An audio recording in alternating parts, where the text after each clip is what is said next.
Hello ಅಲ್ಲ ಮಚ್ಚ ಬಸ್ಸುಡಿಕೆ ಇದ್ಯಾವ ಹೊಸ ನಂಬರು ಮಚ್ಚ ನಂದೆಲ್ಲ ಹೊಂಟೋಯ್ತು ಮಚ್ಚ.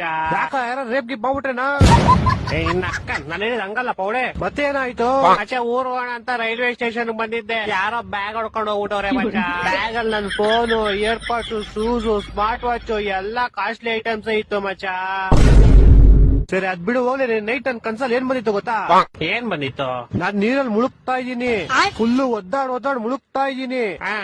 ಆಮೇಲೆ ಗಣೇಶನ್ ಕರಿತಾ ಇದೀನಿ, ಅಪ್ಪ ದೇವ್ರೇ ಗಣೇಶ ಬಾರಪ್ಪ ಕಾಪಾಡಪ್ಪ ಗಣೇಶ ಅಂತ. ಆಮೇಲೆ ಗಣೇಶ ಬರ್ತಾರೆ ಮಚ್ಚ. ಯಾ ಗಣೇಶ? ನಿಮ್ ಮನೆ ಹತ್ರ ಪೆಟ್ಟಿ ಅಂಗಡಿ ಇಟ್ಕೊಳ್ಳೋಲ್ಲ ಅವ್ರ? ಏ ಪೌಡೆ, ಗಣೇಶ ಕಣೋ, ದೇವ್ರ ಗಣೇಶ. ದೇವ್ರ ಗಣೇಶ. ಆಮೇಲೆ ಬಂದ್ಬಿಟ್ಟು ನಾನ್ ನೀರಲ್ಲಿ ಮುಳುಗ್ತಾ ಇದೀನಿ, ಗಣೇಶ ಔಟ್ ಪಡಗೋ ಡ್ಯಾನ್ಸ್ ಆಡ್ತವ್ರೆ. ನಾನು ಅಪ್ಪ ದೇವ್ರೇ ಗಣೇಶ ನಾನ್ ಮುಳುಗ್ತಾ ಇದೀನಿ, ನೀನೇನಪ್ಪ ಡ್ಯಾನ್ಸ್ ಆಡ್ತಿದ್ಯಾ ಅಂತ ಕೇಳದ್ಕೆ ಗಣೇಶ ಏನನ್ಬೇಕು? ಏನನ್ಬೇಕು? ಗಣೇಶ ಹಬ್ಬದ ದಿವಸ ನನ್ನನ್ನು ಮುಳುಗಿಸ್ಬಿಟ್ಟು ನೀನ್ ಡ್ಯಾನ್ಸ್ ಆಡ್ತಿದ್ದೆ.